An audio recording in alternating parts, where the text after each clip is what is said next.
Hello everyone, welcome back. Coach Fury here, and today we're going to be going straight back into my Draft Day Sports College Basketball 2016 online Let's Play with St John's. And quite a lot's happened since I last spoke to you guys.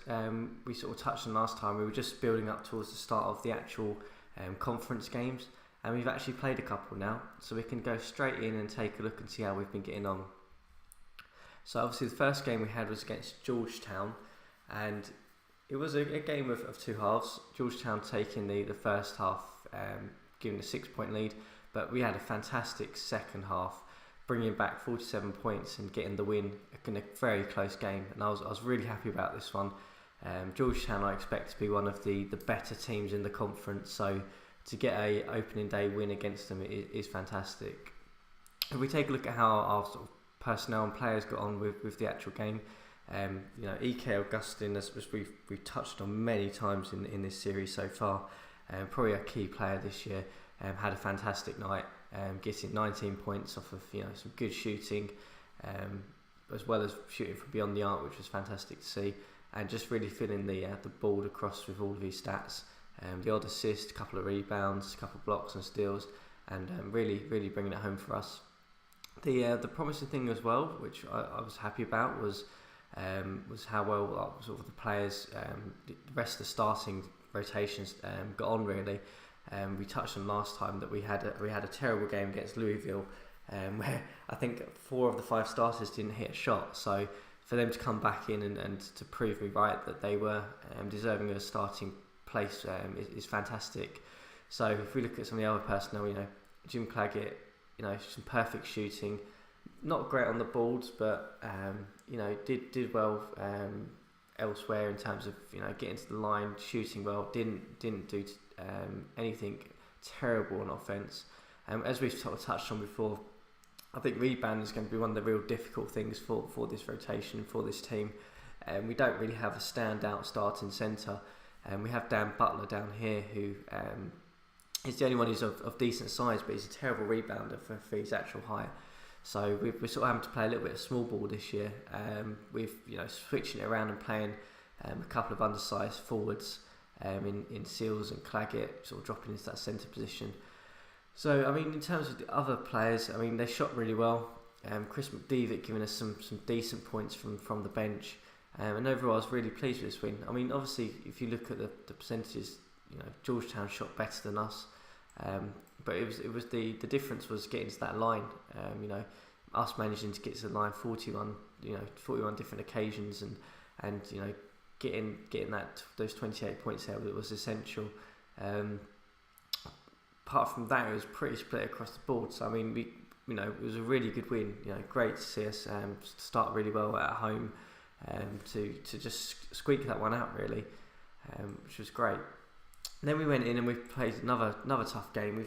Our opening schedule for this conference is really difficult. We had Butler next, and we'll touch on who we've got after this. But it is a very tough conference and for us to open up with, and we haven't played any of the sort of what I'd call the lower ranked college teams in this conference. We've got in straight in with 2 big guns here, and we had a game against Butler here. We didn't play that well. It was a pretty awful shooting night for both teams on this occasion, with Butler just edging it in terms of the shooting percentage. But when you look at how we got on, we obviously started really well, taking that lead, but we just collapsed in that second half. Only scoring 24 points you're never going to win a game in college basketball scoring 24 points in a half of the game. But so it was a tough one. Georgetown and Butler here are probably going to be one of the 2 favourites for sort of winning the overall thing. So I wasn't too downbeat about this one. We got beaten and we played okay. We didn't shoot very well at all. But when I was looking across the board at the general stats, we got out rebounded, and we are going to get out rebounded this year. We did commit quite a few fouls. You can see obviously Butler having to play some heavy minutes, and because Claggett just struggled against their sort of front line. but Brett Diggs here is probably more of a natural centre. We could take a look at him in a bit, but grabbing 10 rebounds against us. So yeah, we lost this one, and we lost this one pretty convincingly. Ike Augustine didn't have a great shooting night, and he obviously hit some foul trouble because he only played 18 minutes. Same with sort of Ben Seals, hitting some not too many minutes. The backcourt sort of stood up okay by the looks of it. Shot pretty well. Didn't commit too many turnovers, but yeah. So we've started the conference games off 1-1. If we take a look at how the standings look just after those first couple of games, the shock for me was Seton Hall Pirates going 2-0 in their opening games. We'll touch on them a little bit later, but if you look at this, I mean, we're sort of in the middle of the pack at the moment with likes of Georgetown, Butler, Xavier, who are probably going to be the ones who will stand out as we go through the actual conference games and get towards the main bits of the season. For us, I think, if we could stay above like the likes of Marquette, Creighton, Providence and DePaul, that would be fantastic, because that would give us that mid-standing position that we were set at the beginning of the year to finish in the top half of this conference. So that was good. That we can hopefully do that, and it's promising to see us. We weren't too outplayed by either Butler or Georgetown. Obviously, we sneaked the one in Georgetown, and Butler, it was just that terrible half, and we hopefully we'll regress to sort of the mean, and we'll sort of be more consistent with our play. But so far so good, really. I mean, if we look at the standings, I mean, Seton Hall, we'll touch on them now. They sort of jumped out as that 2-0 lead, and I was having a look at their rotation, because I didn't expect them to come out all guns blazing. If we can sort of have a look at their schedule here, so they played two big teams as well, which was interesting, because I was thinking, they've gone 2-0, maybe they've played some of the lower ranked college teams in our conference, but they actually played two of the bigger teams. Butler, they trounced Butler, with Bellas having a great game there, for Seton Hall, who look at that, he's dominating there. So he looks like he's one of the better players in the conference. So that'll be interesting. And again, Villanova, another sort of college team who I expected to be at the top, they trounced them again. So maybe they're a bit of an underdog and a bit of a wild card in this conference. If we look at Bellas, the guy who has been playing really well so far. He hasn't got too many stats that stand out too much, but I think the interesting thing is that he's got some good handling ability. His rebounding is okay. He's not a great defender, but he does draw fouls, and that's it's a good thing to have at this level, where you're playing against a lot of inexperienced personnel. So the ability for him to draw fouls, but shockingly, he's not a big guy for a centre, and he's got a bit of weight on him. So it was interesting to see how he did there, but it was a really interesting thing to see. I mean, obviously he's a typical out of the box traditional centre, in the fact that he might not have the height, but he pretty much just operates around this right under the basket. That's where his strength is, and they're obviously using him to his full ability at the moment. But so Seton Hall are one of them that I didn't expect. When I was looking through, I saw they were 8-3 in their sort of, it was 6-3 when I've sort of had a look at their schedule initially.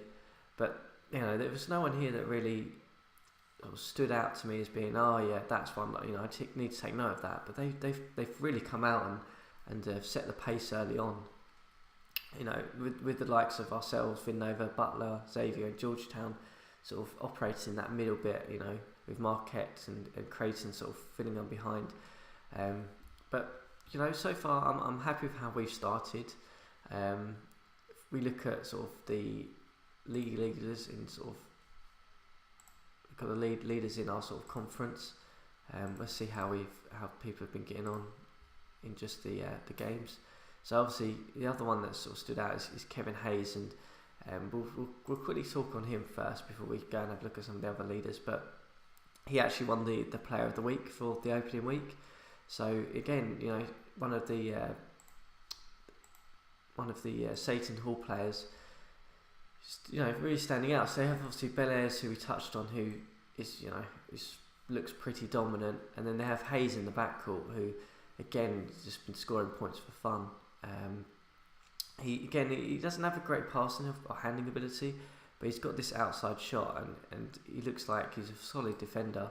But if we look at his shooting, look at that from beyond the arc, it's just very impressive. I mean, obviously straight up in the middle there, he's not too great, but the corner three on the left, I mean, 66% is incredible. So obviously this is only 2 games, but it's interesting to see that obviously the way they've set up, they've got sort of a good scoring guard and a dominant traditional post player. So they'll be quite tough to play against, because it looks like they'll play some fundamental basketball. Probably we'll see how they get on. I mean, they're 2 opening games. Like I said, they play 2 of the bigger conference teams, so maybe they're the one to watch going forward. But for us, I think if we look at the actual conference itself, it's not too bad. 2 opening games. For me to go away with 1-1 against those 2 teams, I was very happy with. If we take a look at the actual leaders again in our conference, so obviously Hayes is sort of setting the bar, but Archibald from Xavier. I mean, for us, Ike Augustine's our man. We want to try and keep up there, because he's going to be the one who's going to have a lot of the possessions, and it's going to be about him scoring effectively. That will keep us there. Obviously Jim Claggett as well, sticking in there. If we look at the assists, interestingly, not a lot of assists across the board really. Interesting that both our sort of back guard positions, neither of them are sort of holding the ball and making the plays too much, which is fine. I'm happy for them to split it across, because they both have sort of some strengths there. If we look at the rebounding, this is where we're weakest, but you can see there that again, not too many people grabbing that many rebounds, and same with steals. But look, this is what was interesting. So if you look at here, Terence Cook's been shooting pretty well beyond the arc for us, and McDevitt coming off the bench. So perhaps we want to look at trying to utilise them as we sort of progress. But not fairly happy. Nothing to really be disappointed about so far. In terms of, we got 2 tough opponents. We got 1 win and 1 loss. And at the loss, we just had a terrible half of basketball. So looking forward to who we've got coming up next. So we've got the likes of Providence and Marquette, who if we look at those, both Providence went 1-1 and Marquette went 1-1. So hopefully we can get another couple of wins there. I'm hoping that'll be quite promising for us. If we take a look at the actual scouting reports for both of them, so if we start with Providence, so you can see we talked on this last time, but it's quite mixed across the board here. We should hopefully have the advantage in the fact that based on our scouting, it looks like Cook should get the lot better of Vanilla, and Augustine should win his matchup as well as Claggett. So our sort of 3 main personnel should win their matchups. Hopefully we can, you've got K Brown against K Brown here, but hopefully we can limit their sort of advantage that they have.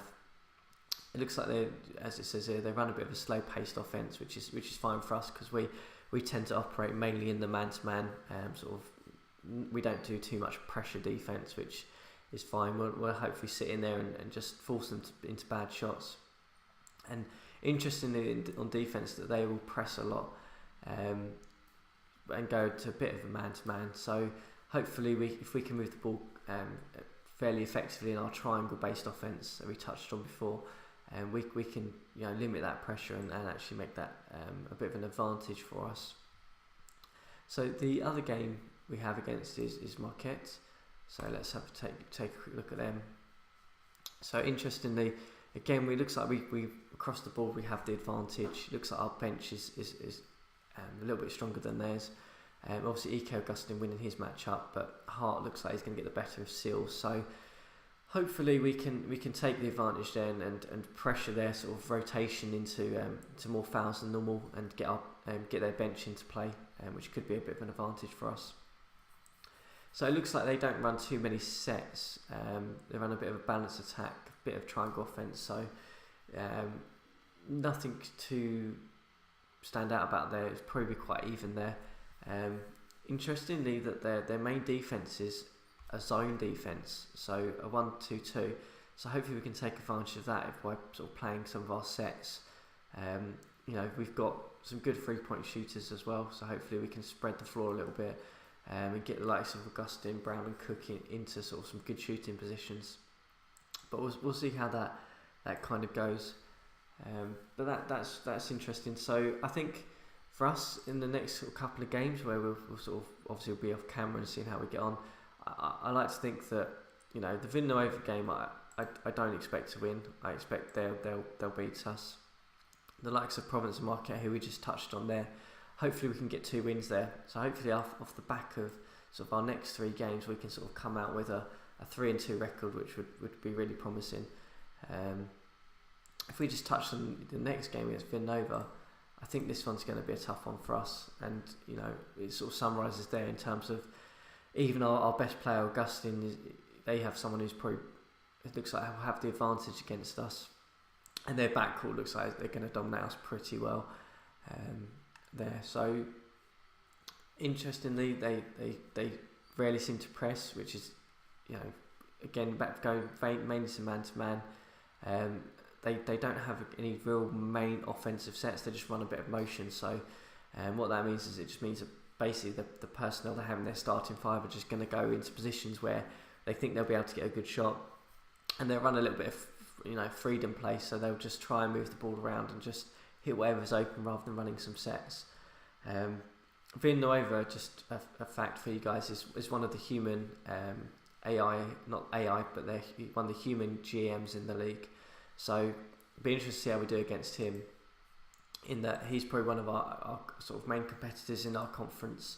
The other actual human GM in our division is in Creighton, so we'll touch on him a little bit later. But if we look at Villanova, who we've got next, it's all said that their backcourt's going to sort of have the advantage. So we've got Murray and King. So interestingly,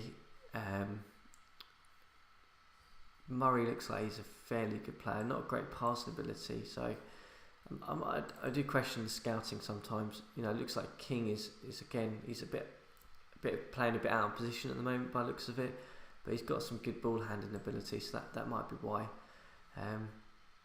But Villanova, they've similar sort of record to us, 8-3, 1-1. I'm not expecting us to get the win there. I think they'll probably have a little bit too much quality for us for the next game. But like I said, Providence and Marquette, hopefully we can get some wins there and keep progressing. So how do we look in terms of the polls? So I think we touched on last time in the polls we were around about 34, 33, I think.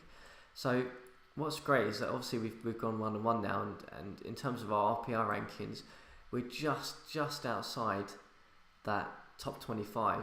Interestingly, Satan, who I sort of said it looked like they're going to be a surprise package this year, we're still above them for some reason. So even though they've probably got a better record than us, so I'm not too sure how these RPR rankings are actually done, but it looks like probably on strength of schedule we might have had some stronger sort of initial matches before we had conference play, so that might have just bumped up our RPR just slightly above theirs. But we're just on the borderline here of just sitting outside that top 25. So if we can crack into that top 25 in the polls and the RPI rankings, that'd be a real good achievement for us this year. Even if we just stay in there for a couple of weeks or so, that'd be really interesting, and it'd be great to sort of just have that recognition if we can keep performing well, really. So if we take a look at how our players have sort of been doing initially, so obviously our backcourt, Cook and Brown has been okay. We know Cook's defence is a real liability for us, but we feel that's outweighed by his passing ability. And so far his stats have been okay. He's been shooting really well from beyond the arc, apart from sort of obviously around the centre here, which is good to see, because that's where he's getting a lot of his success and a lot of his possessions anyway. If we move on to Brown, again, he's been shooting fairly well beyond the arc, but in the mid ranges where he's only had a couple of looks, but he's been shooting pretty well there. So far, the backcourt's been holding up pretty well. Bricks hasn't played too many games, mainly off the bench. But he's scoring some points and some rebounds. But I think, as we sort of touched on last time, his defense is just not good enough really. We can sort of sacrifice Cook a little bit because his passing is so good, but Ricks is one of those that we're not going to see too much time with. If we look at Kirk Scott, who hasn't actually started any games for us this year, I think he has some really good potential, but I think he's not going to get too much game time. Look at McDavid. So this is one that's been interesting for me, is that obviously we kind of dropped him out of the starting lineup when we sort of took over, mainly because of his not too good defense. It was mainly because of this passing and handling, which wasn't great. But from the bench, he's been doing really well for us. I mean, beyond the arc, he's been shooting very, very well. So maybe there's a case that if he continues to improve and sort of do well in the minutes that he has, there may be a suggestion that we put him in the starting rotation and see how he does. It might be that we take out Cook, whose defense isn't too great, and we just go with McDavid, who's got a slightly better defense but not the passing and handling ability. So maybe there's a suggestion there. Greg Gwynn hasn't played any minutes, so we won't talk about him. Demori's played garbage minutes. Ike Augustin, obviously our main man here, has been playing pretty well for us. His shooting has been okay. Obviously he's getting a lot of his sort of success right in under the basket, which is good. Probably off of some cuts and some screens, which is helpful for him. It looks like he's showing some signs of okay shooting sort of in mid-range, but on the left hand side he's fairly weak apart from the corner, so maybe there's something we might want to take a look at. I mean, we've only played 11 games so far, but perhaps we might want to try and work on some of his preferences. It looks like he favours a jumper and a three, and he obviously shoots rather than drives, so that's fine. I mean, I think we'll see how we go with him. Perhaps we might want to try and get him in a little bit more of the post possessions and more of sort of his shot preferences towards taking some post shots, against perhaps some of those jumpers where he's on the left hand side hasn't been too great. Hawkins hasn't played any minutes really, so we won't comment on him. Lemons, who is this interesting sort of wild card of a player really. He has some really good potential. His rebound is not great for us for a forward, but he is one that we probably want to try and develop. So he's played some limited minutes, and he's done okay in them, but he's going to be limited because of Augustin's domination at that small forward position. So perhaps we'll see how we go when with conference playing, and maybe if we've made the sort of the end season, the post season, or if there's nothing we can do, perhaps we might want to throw him in and see how he does. Bruce Jackson hasn't played too many minutes. Jim Claggett, our starting centre at the moment, has been doing okay. We know rebound is going to be a bit of an issue, but in terms of his shooting, I want him to shoot better under the basket really. And it may be because he's up against sort of bigger personnel and stronger personnel in there, because he's obviously not a natural centre, and his height is very limiting there. But when he's pulling people out of position, you can see, taking advantage of his quickness. He's been shooting okay, but that under the basket, we perhaps want to try and see whether we can do anything about that. But it's probably due to the fact we're playing him out of position. If we look at Ben Seals, who has been starting for us, he obviously isn't shooting, getting that many points. Seems to be grabbing the rebounds, but he's not. He doesn't have that many shots really. He's started a few games now, but he's been doing okay. But he's not going to get much of the ball to shoot anyway. Dan Butler has been coming off the bench. He's been he's more as our typical centre, but he's a bit undersized. He's been doing okay, under the basket and stuff, making some points off the bench for us. His mid-range game on the right-hand side looks like out of his sort of 6 shots, he's only made 2. So maybe it's when he's getting pulled out a little bit, he's a bit unnatural there. And perhaps we might want to try and focus him more on post-game rather than jumpers.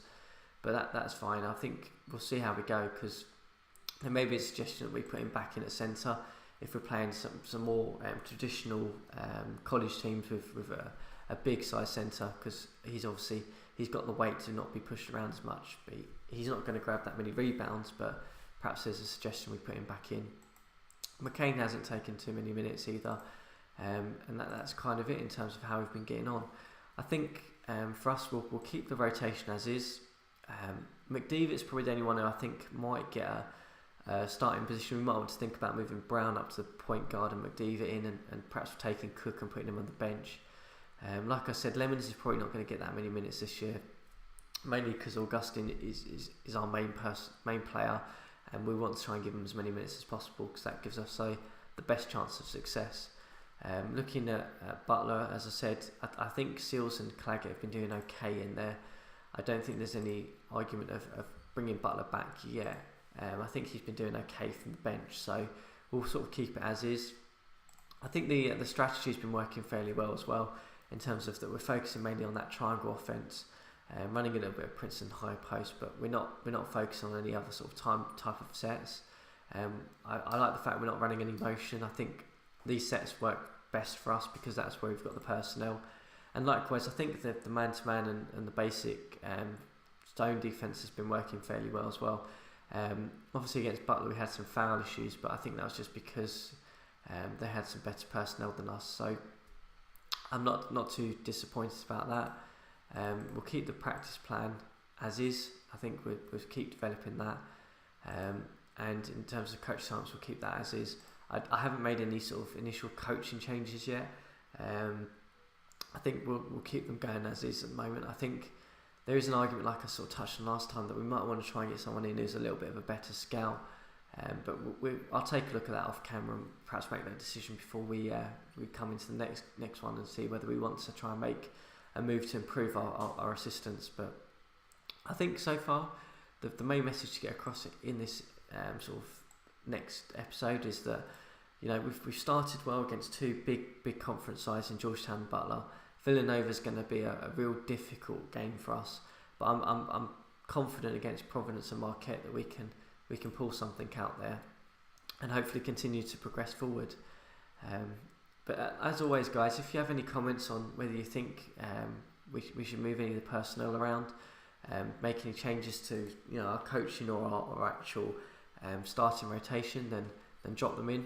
Do you think the triangle offense is the way to go still based on our roster, or should we perhaps try and develop anything else?